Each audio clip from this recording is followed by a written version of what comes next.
안녕하세요. 안전한 투자로 편안한 노후 준비 중경투 TV입니다. 네, 3월 24일 목요일입니다. 비트코인 42,300달러, 이더리움 2,900달러 소폭 마이너스 횡보 중이고, 루나, 에이다, 솔라나, 폴카다, 도지코인, 엑시 인피니티 플러스 상승세 좋습니다. 3월 23일 밤 9시 파월 의장 연설이 또 진행이 되었고요. BIS 국제결제은행 디지털 화폐 서밋에 파월 의장 참석을 했고, 미국도 디지털 달러 빠른 시일 내에 도입을 해야 된다. 대신에 안정성과 투명성, 투자자 보호가 먼저 이루어져야 된다고 기존의 크립토에 대한 파월 의장의 중립적인 입장을 확인하는 시간이 되었습니다. 미국 SEC에서 민감하게 크립토 투자자 보호 규정을 만들고 있는 만큼 연준에서는 월권이 될 만한 발언은 없었고요. 연준이 금리 인상, 인플레이션율을 잡는데도 최근 매우 벅차기 때문에 크립토 코인까지는 직접 컨트롤하려는 의지는 안 보인 듯 합니다. 파월 의장 나온다고 비트코인 장중에 41,000달러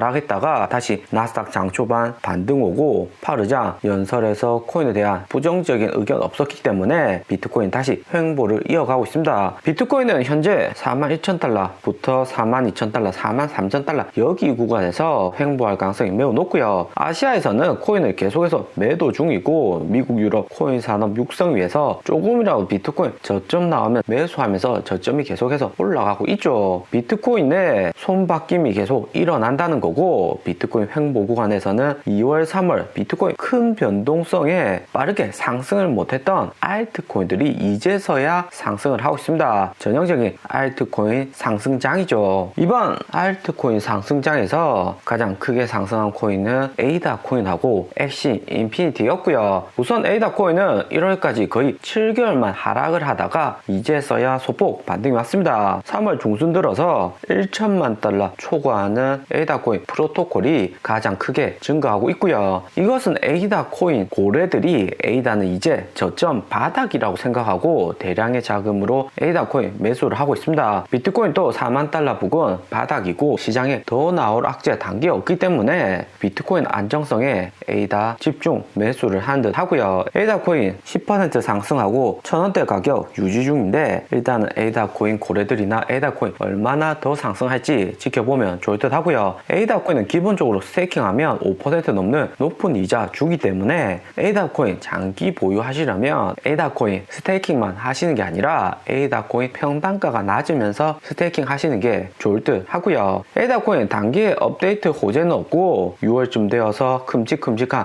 호재들 많이 기다리고 있으니까 이후 에이다 코인 저점 나오면 추가 매수 괜찮을 듯 하고요. 그리고 알트코인 중에서는 엑시 인피니티 플러스 9.5% 6만원에서 7만원 상승세 좋습니다. 엑시 인피니티는 글로벌 1등 게임 코인인데 동남아에서 메인으로 투자하는 코인이죠. 3월 20일 베트남에서 블록체인 개발 지원에 1억 달러 펀드가 출시가 되었고요. 동남아에서 블록체인 개발을 하면 동남아 개인 투자자들 가장 많이 투자하는 엑시 인피니티가 수혜 코인이기도 합니다. 동남아 크립토 시장이 2020년까지만 해도 코인 시장이 크지 않았다 볼 수 있는데, 한국과 마찬가지로 알트코인 투자하는 개인들이 매우 많아졌습니다. 엑시 인피니티 차트를 보면 7만원이 주요 저항선인데 7만원 돌파하면 8만원까지는 더 상승 나올 수가 있습니다. 3월 초에 7만원 잠깐 반등 왔다가 3월 말 되니까 다시 3월 내내 하락 후 바닥을 기다가 3월 말 되어서 다시 반등이 났죠. 엑시 인피니티 차트만 봐도 현재 알트코인으로 자금이 몰리고 있다는 것을 한눈에 알 수가 있죠. 그리고 글로벌 코인 현물 거래 가장 많은 거래소 보면 1등이 바이낸스 거래소 고정이고 2위는 만달라 거래소로 동남아에서 메인 이용하는 거래소입니다. 3위는 중국 하코인, 6위가 업비트 38억 달러 거래량도 최근에 플러스죠. 동남아가 빈부격차가 커서 그렇지 베트남 삼성전자 글로벌 IT 업체부터 해서 제조업하고 관광산업 발전 속도가 매우 빠르고요. 신흥 부자들 많고 코인 투자도 많이 합니다. 대신에 선물보다는 현물 위주의 투자가 많고요. 그리고 업비트 거래량 이렇게 상승한다는 것은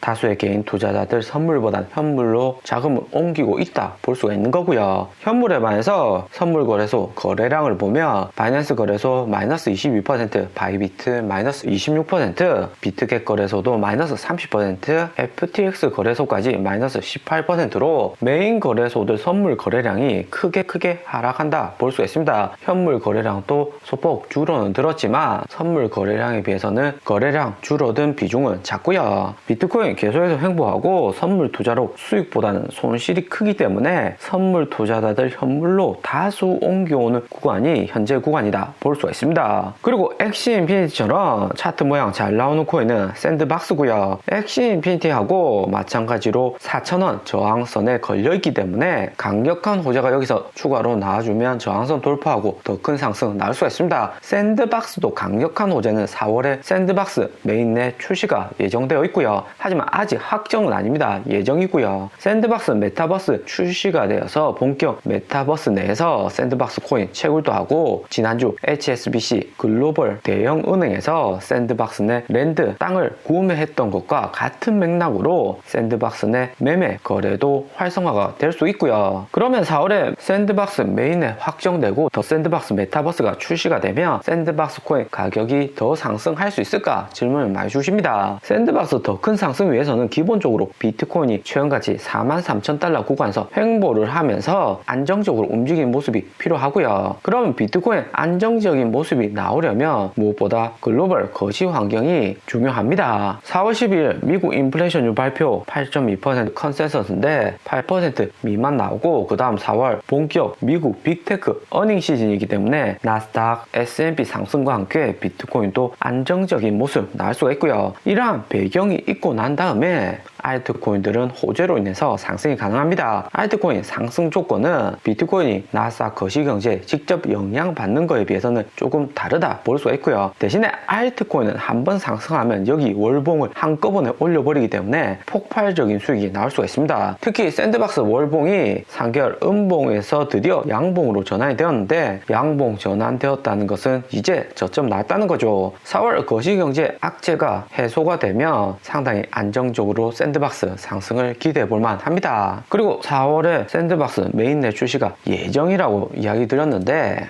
샌드박스도 연준 FOMC 금리 인상 50bp 기존의 2배 금리 인상 할 가능성 높다는 거 알고 있기 때문에 샌드박스 기업 입장에서 샌드박스 4,000원 그 다음 저항선이 6,000원까지 한 번에 뚫고 상승을 시키려면 시장에 악재 있는 4월 5월보다는 6월로 미뤄질 가능성도 존재할 수가 있고요. 그리고 비트코인은 42,000달러, 43,000달러 횡보 구간이고 선물 투자자들 최근 같은 횡보 구간에서 손실이 작지 않습니다. 비트코인 3월 15일 미국 연준 금리 인상 이후 강하게 반등 왔다가 최근에는 나스닥하고 다시 비슷하게 움직이는 모습입니다. 나스닥 지수가 어떻게 흘러가는지가 중요하고 나스닥은 3월 15일 연준 FOMC 금리 인상 발표하고 비트코인하고 함께 강한 반등이 나왔고요. 시장에 0.5% 금리 인상 가능성에 계속해서 움츠려 있다가 0.25% 금리 인상 실제시가 발표되고 다시 상승을 한 거고요. 나스닥 추종 ETF인 QQQ 차트를 보면 최근 나스닥 지수가 상승은 크겠지만 352달러 저항선에 걸려 있습니다. 3월 23일 파월 의장 BIS 서밋에서 크게 긴축 발언 없었으면 QQQ 350달러 돌파를 해야 되는데 다시 저항선 빠르게 못 뚫는 형국이고요. 무엇보다 석유 글로벌 오일 가격이 다시 114달러로 크게 상승을 했습니다. 최근 석유 가격하고 나스닥은 반대되는 상관관계 보여주면서 유가가 오르면 나스닥 떨어지고 유가가 내리면 나스닥은 상승을 하고 있고요. 이번에 국제유가 크게 오른 것은 러시아의 석유 송유관 파손으로 석유 가격 더 오를 것이라는 뉴스로 인해서 상승을 한 거고요. 러시아는 3월 22일 폭풍으로 인해서 카자흐스탄에서 흑해 연결하는 가스관이 손상을 입었다 발표를 했습니다. 이로 인해서 원유가 하루에 100만 배럴씩 공급에 문제가 생기고 이것을 복구하는 데는 2달 이상 걸린다고 하고요. 미국, 유럽에서 러시아 제재하고 러시아 내 르블화 가치 하락과 러시아 경기 나빠지니까 러시아는 반대로 강력하게 유럽, 미국 영향을 미칠 수 있는 석유 가격을 통해서 경제적인 압박을 한다 볼 수 있습니다. 국제유가 플러스 5% 상승으로 비트코인 단기에 43,000달러 돌파를 못하면서 비트코인 다시 42,000달러로 떨어졌고 펌 펌비를 보시면 여전히 음수가 많습니다. 여기 있는 펌비가 음수가 유지가 되어야지 비트코인이 롱 포지션보다는 숏 포지션 청산이 일어날 가능성이 더욱 많고요. 알트코인들 추가적인 상승을 위해서는 비트코인 안정된 움직임 중요하고, 무엇보다 롱 청산으로 비트코인이 한 번에 크게 하락을 하면 알트코인도 최근 같은 상승 분위기 깨질 가능성 존재합니다. 하지만 펌비가 초록색 음수가 계속해서 나와주면 알트코인들 안정적으로 상승할 수 있고, 선물 투자보다도 알트코인 현물 수익률이 괜찮다 볼 수 있습니다. 오늘의 영상은 여기까지입니다. 좀 더 디테일한 투자 정보가 필요하신 분들은 커뮤니티로도 자료가 공유되니까 멤버십 가입과 구독 부탁드립니다. 감사합니다.